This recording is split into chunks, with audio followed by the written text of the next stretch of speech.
name is Rodrigo Cala. I am an organic farmer from Turtle Lake, Wisconsin. I arrived to this country in 2004. I was working for a factory making horseshoes for 10 years. But one day we're going to try to find some specific products for Mexican dishes. We're going to 10 different stores. We find the product, but the quality was so poor. So what we see is an opportunity to grow produce in this country. We grow tomatoes here, we grow onions, we grow peppers, we grow lettuce, kale, collards. We grow like 50 different crops just for selling in the cities. We are certified organic here at Dawn to Dusk, and we teach incubating farmers also on how to be organic. To be organic certified, you have to think in a holistic way. Essentially, you have to think of the soil as a living thing, because there is life that goes on under the soil. Applying pesticides and using practices that are harmful to the soil are really not what we do. We try to make the soil better than how we found it. My name is Vanessa Casillas. So at the Gatherings Cafe, we make Indigenous foods, and we are located in the heart of the Indigenous community. We do employment training. We work with people who have no experience or little experience in the food industry, and we teach them in a way that's focused on the Indigenous lens. When we first started making meals, we started at about, I want to say 100 meals. And that grew to about a little over 200 very quickly.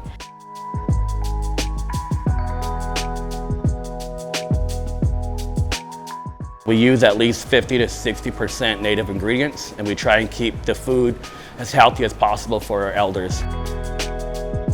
Due to the historical trauma of boarding school, residential school, colonizing the palate in a way, so it's just being on the front line and reintroducing these natural ingredients, especially the local ingredients here in the Midwest area. Food for me represents health, it represents sustenance. Here at Dream of Wild Health, one of the things that we say often, and something that we're going to kind of continue to push, is food is medicine. It's not just fuel for my body, but it's feeding my spirit. Working with the earth is healing me in ways that I didn't know I needed to be fixed. There are those different sensations that you get from biting into a freshly picked ripe fruit. And that's why it's so important for us to be able to put as much love as we possibly can into growing these plants. It's the best investment you can do in yourself.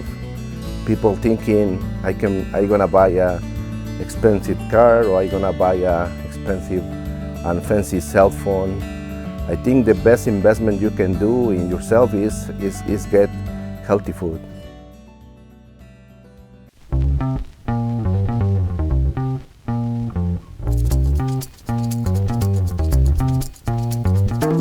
My name is Julie Grossman. I'm an associate professor of horticultural science and agroecology here at the University of Minnesota, and my research focus is on organic agriculture. I lead a research lab that focuses on soil fertility within organic agriculture systems. So we try to figure out ways in which we can fertilize vegetable crops without needing to use synthetic or chemical fertilizers. Our lab works really closely with farmers. We love to work with farmers. Emerging farmers, which are often defined as new immigrants or farmers of color, to work with them to get their questions, the questions that are most pressing to them, answered on their farm. We work with Rodrigo in a number of our projects where we might test something at the University of Minnesota in our research fields, and then we'll take those results and bring them out to the farm where Rodrigo can test them to see how they work.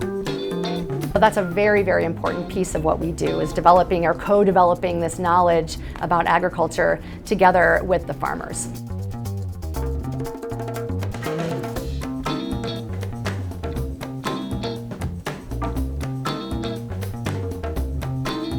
Climate change is a big issue for farmers, and I don't think it's a problem just for the farmers, it's a problem for everybody. If you want to eat 3 times a day, it's your concern too. So we need to start doing realistic things for change that, and we don't have the time. People, they think it's gonna be in 20 years, it's gonna be in 50 years. I don't see that time. I see we need to start doing right now. You are what you eat. If the food has pesticides, if the food is of low nutrient value, it's the same for you. I think it's very important to know who is growing your food, where the food is coming from. It's so important for us to continue to educate the community on why our food is important, not only how it's grown, where it's grown, and by who, but here we take special care in the soil. We know that our silent coworker who makes everything grow for us needs to be taken care of and respected. Every single day we take a step and step on her, and she is carefully nourishing the crops that we're growing, feeding the soil, ensuring that we're respecting her in a good way, just like my ancestors did, is the first step in creating a healthier food system. Our lab really focuses on utilizing natural or ecological processes that we're just starting to understand to make our agroecosystems and our agricultural systems more sustainable. Our lab studies what are called cover crops, which are non-harvested crops that are grown specifically to improve the soil. And we know, over years of research, we know that using cover crops can build soils, can help improve soil health over time. You can see small pockets of hope in the countryside where you can drive by and see that there's a covered field with green, and it's not brown. And so seeing those pockets of green means that people are trying to cover the earth, regenerate her, and make sure that we're being conservative about our soil loss. We all have a responsibility to play in taking care of our environment, and agriculture has a huge impact on the environment. We have a lot of negative implications of the way we're growing food today, including runoff of nutrients into our water bodies, which causes contamination. We have soil degradation happening at a widespread pace. Not only do we need to change things so that we're not heading down this negative path, but we need to find ways to do it better and improve the system.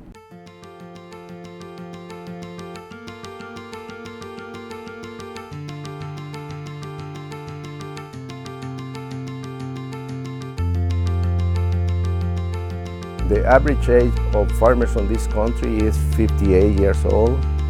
So for me, I have a question: who's gonna be the next generation of farmers in this country? Here I've been reminded about the intergenerational work that we're all doing. It's not just about growing food, but also to empower our youth. You know, we have so many youth that think the farmers here are rock stars, which I think is so incredibly amazing. And I wish I would have grown up the same way, but I didn't. I think that's where one of our biggest challenges lies, is helping the young people that are so passionate about working in agriculture and producing food make it a living, because that is a very, very challenging aspect of farming today.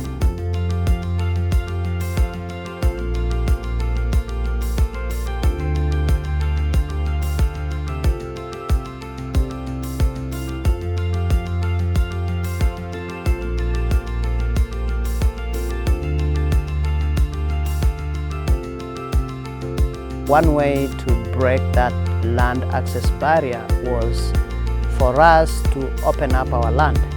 We actually wanted to start with like 3 farmers, of 3 to 5, but we ended up with like 15 farmers in 2020, and that is how we decided to try and make this an incubator process. Emerging farmers here in Minnesota are a growing segment of our agricultural economy. We have emerging farmers producing many of our horticultural crops, our fruits and vegetables, on a small scale in the state, and they distribute those products through things like CSAs, mini restaurants, and so one way that viewers can actually be involved in that system is by supporting those farmers and making the effort to identify where they're selling their products.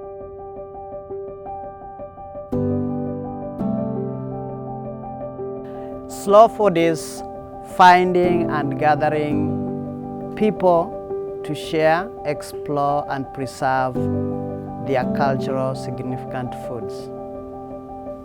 Slow food for me means real food. Fast food is the food nobody cares. It's really a big industry. They don't care about the health of the people. They just care about money. When we going to see the other side of the equation, we can see slow food is the best option for families.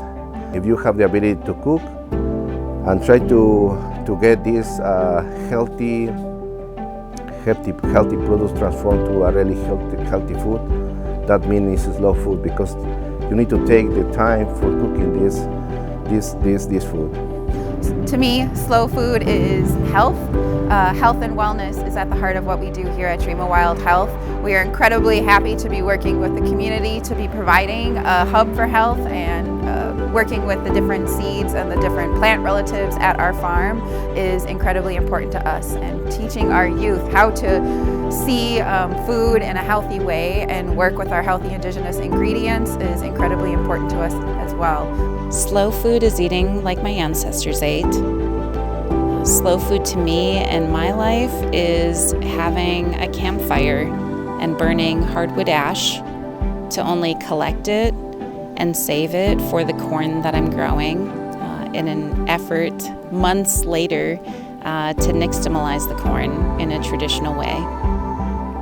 Slow food is Indigenous foodways. Indigenous foodways mean that we're connecting with community. We're not centered on the individual or the individual experience. We're centered on our impact on the land, our impact on our environment, and the reciprocal role that food plays in our lives.